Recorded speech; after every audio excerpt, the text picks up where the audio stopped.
En Metropolitan 88.5 FM caben distintas visiones del mundo. Confrontamos ideas y nos encanta el debate. Son nuestros estelares, los protagonistas de los siguientes minutos en Buena Costumbre.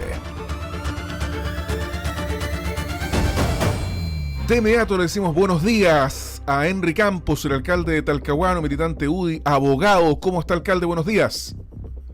Muy buenos días, Álvaro. Buenos días, Leslie. Gracias por venir, alcalde. Y también está con nosotros Andrés Cruz, el docente universitario, analista político. Andrés, good morning. ¿Cómo estamos? Good morning, Miss and Mister, and big authority. ¿Así se dice o no? Muy bien, extraordinario. ¿Ah? Sí. Oye, ¿qué hay que trabajar la están? pronunciación nomás. Buenos días a todas y todos. Yo la verdad es que no hablo inglés, soy bien de casa paría, bien rasca. Pero bueno, le hacemos empeño en algunas circunstancias y un gusto estar de nuevo con ustedes. Ya, entremos en materia entonces. Estoy Sí. igual que Andrés, con suerte me sale el castellano. Oiga, Ay, pongámosle con todo entonces. ¿Tienen poca fe? Hagamos el mejor esfuerzo hoy día. ¿Ah? Vamos que se puede. Leslie Briceño. sí, hola, buenos días. Aquí un gusto tenerlos por primera vez para mí en esta situación. Sí. Sí, para nosotros un gusto estar contigo, Leslie. Ya no, por lo menos en nuestro caso, yo no me cae la menor duda que Henry también te conocíamos con antelación, así que un abrazo bien grande, bienvenida al programa y creemos que va a ser enriquecedor tener una persona con tu calidad humana y profesional en un programa ahí en esta radio. Muchísimas gracias. Pero partamos con tierra derecha ya, que tiene que ver con un tema de la contingencia local y que obviamente no solamente es local, que además va a tener coletazos probablemente a nivel nacional, que tiene que ver con esta información que salió publicada el día de ayer sobre En sabe.cl, que tiene que ver con un documento que se llama Reservado 53, tiene este nombre como de documento extraño, así como De OVNI. De OVNI, sí, claro. de OVNI, eso estaba buscando, gracias. ¿Cuál era el sitio? ¿Cómo que? El área 51, 51, como claro. el área 51 tiene como un nombre así muy Reservado rebuscado. 53. Reservado 53, que apunta a un documento que da cuenta de la salida del Seremi de Gobierno y que lógicamente pone un poco en entredicho lo que se había filtrado, lo que se había informado previamente a la prensa lógicamente más trae coletazos asociados porque es por el caso convenios. Y quisiera partir con el alcalde. Alcalde, por favor, ¿cuál es su opinión en torno a este tema que en general está teniendo un impacto en la política contingente local? A ver, yo creo que cada vez se enreda mucho más y esto pasa porque a veces no se entrega la información en el momento debido. Aquí yo tengo dudas porque efectivamente esto es del 4 de agosto y Vivanco salió el 27 de julio y por lo tanto tengo dudas de por qué se genera esta reunión y cuándo se generó esta reunión entre la delegada y el ex administrador del gobierno regional. Ahora, lo que entiendo yo de este documento es que si se le está comunicando esta situación a la delegada presidencial, cualquier autoridad que en el ejercicio de su cargo perciba que se han cometido hechos constitutivos de delitos debe entregar la información o denunciar. Y entiendo que acá se pusieron estos antecedentes con este oficio 53. No conozco más a fondo la investigación, pero se ponen estos antecedentes a disposición del Ministerio Público. Mire, puede que efectivamente haya salido Vivanco o el ex Seremi Vivanco en razón de esto y también en razón de su mal trabajo porque no existió como vocero. O sea, convengamos que su última declaración pública después de renunciado cuando va a hablar debe ser lejos de las peores cuñas y de las peores entrevistas que ha dado un ser humano en nuestra región, incluido aquel que fue llevado engañado a Pachillán. Y Andrés, en el mismo tema, un poco, ¿cómo esto impacta al gobierno? Porque no solamente al gobierno regional, sino que también al gobierno nacional, en el sentido de que se sabe algo nuevo que lógicamente no deja muy bien parado ni a la delegación presidencial, ni tampoco a la relación que hay con el caso convenios en general. ¿Qué es lo que pasa también desde la perspectiva gubernamental?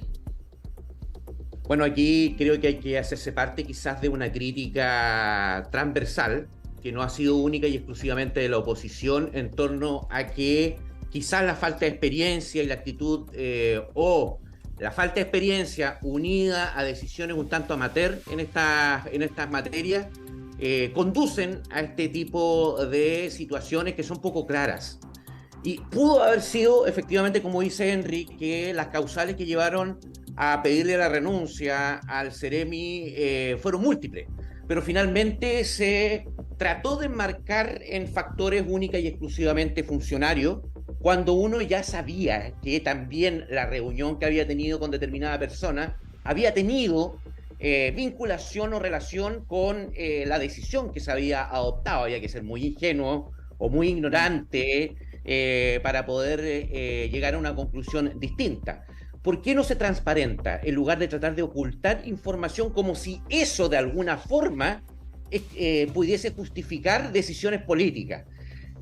Cabe hacer presente que, como muy bien dice Henry también, las autoridades tienen la obligación de denunciar la comisión de ciertos hechos punibles que constaten en el ejercicio de sus funciones. Ahora, de lo que yo pude apreciar, esto se discute, porque se trata de un delito de acción penal pública previa instancia particular. No me quiero colocar latero. ¿Qué dijo? Sí, eso por favor traduzca. ¿Qué dijo Harry?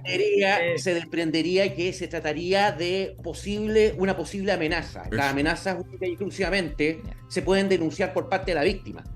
Sin embargo, como se trata de un hecho que ocurre en el contexto de una vinculación entre un funcionario público y una prestadora de servicio, podría alguien decir que existe también la obligación de denunciar dentro de un plazo específico también. Llama la atención la fecha en que habría ocurrido el acontecimiento y la fecha en la que se coloca en conocimiento de la autoridad esta circunstancia, porque estaríamos fuera del plazo establecido por parte del legislador para efectuar dicha denuncia. Pero es discutible. Yo aquí no voy a entrar a responsabilidad en este tipo de aspectos. Lo que a uno le llama la atención es, insisto, que siempre hay una clarificación posterior. Nada queda absolutamente relativamente... Es obvio que pueden surgir situaciones posteriores que exijan aclaraciones frente a lo expresado con antelación, pero aquí hay aclaraciones frente a lo que se hizo por un factor específico y determinado, y luego por un factor completamente distinto podría también explicar la misma circunstancia. Y esto conduce a la confusión y tratando de, insisto, volviendo a lo que dije en un principio, de escudar o desmarcar algo en una decisión netamente político-técnica, termina desbandándose a otro tipo de circunstancias que nos obliga a llegar a la conclusión de que no nos dijeron todo desde un principio. Y eso no es bueno. No es bueno para la credibilidad, no es bueno para la confianza, que son dos conceptos que que están cuestionados y que golpean permanentemente a nuestra institucionalidad. Y por lo tanto, la institucionalidad, si quiere de alguna manera salvar o contribuir a evitar de que se siga golpeando la democracia, hay que ser bastante responsable y evitar que esto ocurra. Oye, pero hay otra cosa que uno podría desprender o especular o opinar respecto de esto que ha quedado demostrado, siempre fue como lo denunció o como lo publicó Sabes.cl, que hubo una reunión, que esta reunión fue entre el señor Vivanco y la señorita Polizzi, que fue en un departamento, y que además después se supo había, estas amenazas de cuánto cuesta un colombiano. Entonces uno se tiene, el deber incluso de preguntarse, ¿Eduardo Vivanco actuó solo? Porque lo que él quería y lo que él le sugería, ¿cierto?, a Camila Polizzi, es que le entregara información de otros funcionarios del gobierno regional que estaban, ¿cierto? Entonces, esta fue una idea que se le ocurrió a él nomás. ¿Actuó por sí y ante sí, por iniciativa propia? ¿O alguien le sugiere a Eduardo Vivanco que concerte esta reunión, que le plantee los temas, que la amenace, que le diga más cosas? Que es un asunto bastante grave, porque él cuando hizo esta reunión era seremi de gobierno, era un funcionario público. Entonces actuó solo.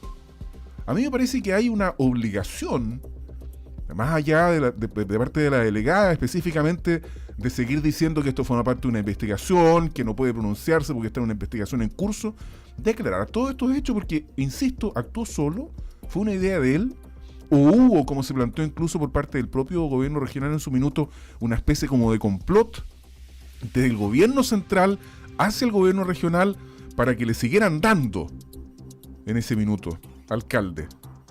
¿O soy muy mal pensado yo? No, usted es muy mal pensado. No, yo creo, Álvaro, yo creo que son las dudas que dejó esto. Yo creo que nadie se va a juntar, y particularmente siendo autoridades, cuando hay una investigación con una persona que está investigada. Claro. Yo creo que ahí parte es la parte esencial de la desprolijidad que tuvo el Seremi Vivanco. Si actuó solo o fue mandado para aquello, lo va a tener que demostrar la investigación. Ahora, creo que si hubiera sido mandado, después de sus declaraciones nefastas que tuvo cuando se va, yo creo que él hubiera dicho inmediatamente, oiga, ¿saben qué? Esto fue una acción del gobierno, o me mandataron o me dieron las instrucciones de hacerlo. Pero evidentemente de las declaraciones de esa reunión, de lo que se dijo, queda claramente establecido que lo que buscaban era tratar de seguir golpeando al gobierno regional, al GORE. Era buscar que le dieran nombres, información de funcionarios del GORE. Él siendo una autoridad de gobierno. A lo mejor quiso actuar solo de buena voluntad, de querer ayudar al gobierno, de querer ayudar a su delegada, que también estaba siendo cuestionada, Sí, pues. pero cometió errores. Y en esto la torpeza también es parte de un mal consejo, y creo que él tiene que enfrentar la justicia frente a intervenir dentro de una investigación, porque estaba una investigación en curso y él como autoridad se va a reunir, pero además deja en evidencia un sesgo de amenaza, y que evidentemente, como lo dijo Andrés, puede ser un delito que tiene que ser denunciado por la víctima, pero en este contexto donde existen antecedentes de esta reunión, la delegada tenía la obligación de entregar la información al Ministerio Público. Andrés. Lo que pasa, mira, previamente el latero, volvió el latero, para que las amenazas constitutivas de delito es importante tener en cuenta que tienen que ser serias, verosímiles, en una situación en concreto. No cualquier expresión proferida por cualquiera que contenga un mal puede ser finalmente constitutiva de delito y sancionada en esa perspectiva. Si una persona la emite, bueno, políticamente en el caso específico, porque habrá que ver también la claridad con la que se pueda concluir que efectivamente hay contenido vedado, una amenaza de los dichos del sujeto. Y además, tomando en cuenta que de los antecedentes que hay hasta ahora, no quiero especular ni tampoco generar conspiraciones en torno a que haya sido mandatado para que amenazara a esta persona. Indudablemente que hay falta de rigor, pero creo que quiero creer, ya que estamos hablando de OVNI, como los expedientes secretos de aquí, quiero creer no hay una actitud, exactamente, no hay una actitud tan siniestra. Me llamaría mucho la atención que hubiese un contubernio y que este ex funcionario público, porque eso es lo que era, representante del gobierno, haya sido mandatado para obligar a la otra persona que estaba siendo investigada, es decir, que estaba en una condición de vulnerabilidad, para obligarla finalmente a que, como consecuencia de la investigación en la que eventualmente podían existir elementos en su contra y atendida esta vulnerabilidad, pudiese imputarle conductas a personas que son adversarios políticos. En realidad es complejo, yo no lo ahora, después de decirlo, en realidad como que no se puede descartar. Pero quiero no creerlo. Medita en tus palabras, Andrés. Quiero no creerlo. Sí, yo creo que aquí vamos a tener que terminar haciendo una reflexión de nuestras propias palabras. Por la boca muere el pez, dicen por ahí también. Pero no claramente... no siempre estoy de acuerdo con lo que pienso. Claro, sí, esa es una frase célebre. Pero también tiene que ver un poco con una situación país que nos está preocupando, que además tiene que ver con otros coletazos, y quizás el último comentario, la última pregunta tiene que ver con eso. O sea, miramos un tema asociado a lo que es el caso convenios, que estalló hace ya varios meses, que en la región nos ha golpeado bastante por todo lo que ya sabemos, pero también esto tiene que ver con una situación país. Hoy estamos discutiendo, de hecho nuestro sondeo de opinión tiene que ver con la corrupción, si es que hay una corrupción sistematizada, una red de corrupción en el Servicio de Impuestos Internos. Empieza cada vez más a destaparse situaciones que son bastante cuestionables del accionar, del accionar principalmente de grupos económicos, de la política, de los partidos, de lo que tiene que ver con los tráficos de influencia dentro de cierta élite. ¿Y eso cómo impacta? Y es la última pregunta que les hago, quisiera partir con usted, alcalde. ¿Cómo impacta a los partidos políticos y cómo impacta también en los procesos de lo que tiene que ver con la desafección política, que somos nosotros como ciudadanos que vamos cada vez más cuestionando el accionar político? A ver, yo creo que no voy a cargar a los partidos políticos. Yo creo que es importante hablar de los políticos, aquellos que desempeñan una función dentro de un partido político. Y en términos concretos, me parece, y colijo lo que tú señalas, Ley, porque en definitiva acá queda dañada la fe pública, con lo que pasó con los audios filtrados de Luis Hermosilla, con lo que termina ocurriendo con los casos convenios, con lo que pasó en Vitacura, con lo que pasó en Algarrobo, que es dramático. Con la sustracción de recursos que hoy día se está investigando, con lo que pasó en San Ramón. Recordemos que en San Ramón teníamos metido el narco adentro de esa municipalidad. Entonces, hoy día creo que todas estas acciones terminan generando un efecto negativo desde la percepción que el ciudadano pueda tener del Estado con el Estado. Y en este contexto creo que surge la necesidad de ser mucho más rigurosos en el actuar, mucho más rigurosos en el accionar público, y creo que los partidos políticos deberían tener ahí mecanismos para poder apartar a quienes hoy día ejercen funciones públicas y representan a los partidos políticos. Acá no nos basta a veces con suspender militancia, que es un invento, las suspensiones de militancia de los partidos políticos fue un invento para no renunciar. Se le suspende la militancia. O sea, uno cuando ingresa a un partido político firma una ficha. ¿Es militante o no es militante? Entonces, yo creo que acá hay que buscar mecanismos también para fortalecer el rol del Estado en materias de probidad administrativa, que se ha hecho mucho, y déjenme decirlo, a mí me toca mucho hablar con el Consejo de la Transparencia cuando hacen foros y charlas. Yo siempre les digo que no es lo mismo probidad que transparencia. Siempre existe un error de concepto, pero la transparencia sí nos permite, cuando es efectiva, cuando existen canales de información, cuando hay publicidad de los actos administrativos, nos permite, con una simple investigación, poder demostrar que pueden haber falta de la probidad. Si no existiera el nivel de transparencia que hoy día existe en nuestro país, estos casos pudieran pasar fondeados, escondidos, sumergidos, y nadie los ve, y podrían seguir actuando en la completa irregularidad. Pero creo que es importante, primero, fortalecer los mecanismos de probidad, pero también seguir fortaleciendo los mecanismos de transparencia para que se sigan evidenciando estas situaciones complejas que estamos viendo desde el punto de vista del Estado. Andrés Cruz, te queda un minutito.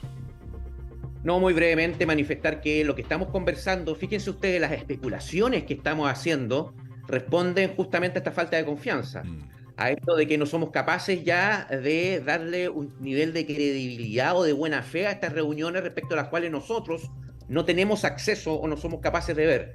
Y esto atenta en contra de cómo debe funcionar un sistema, porque es imposible que tengamos cámaras en todas partes.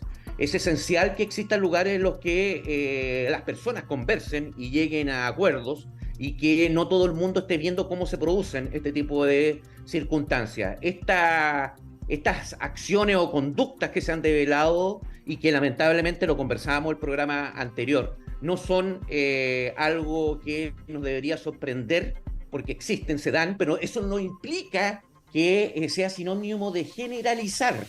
Es decir, hay corrupción indudablemente, siempre van a haber personas corruptas, y eso exige que adoptemos la medida de prevención para evitar las consecuencias que eso puede irrogar, pero no por ello vamos a tender a llegar a la conclusión de que todos son corruptos. Por ejemplo, yo no creo que Henry sea corrupto porque tengamos conocimiento de que hay alcaldes que hayan incurrido en conductas deleznables. Eso no significa que todos los funcionarios públicos estén en la misma condición o que todos los particulares que estén en un nivel económico determinado se anden coludiendo para manejar precios o que anden coimeando a otros funcionarios públicos para obtener beneficios. No es así.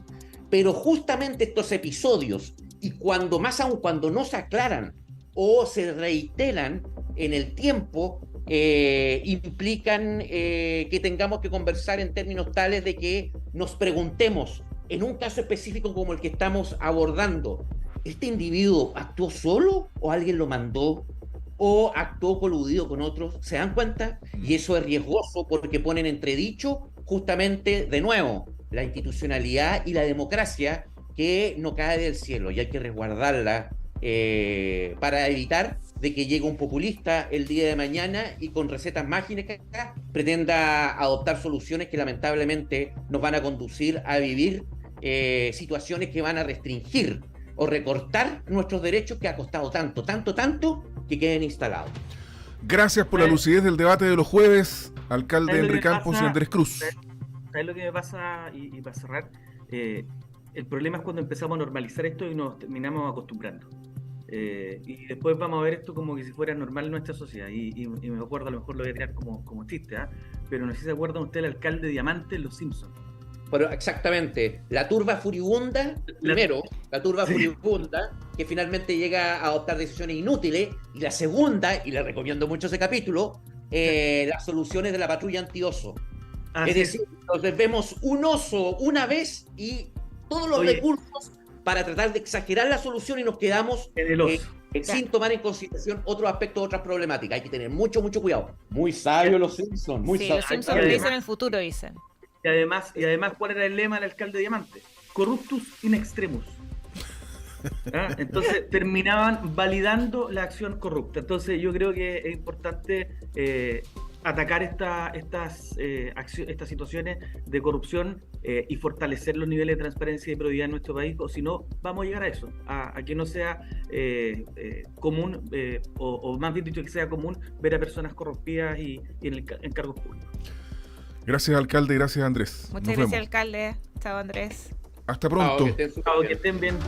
Buena costumbre es actualidad y opinión con el respaldo informativo de sabes.cl por Metropolitan 88.5 FM.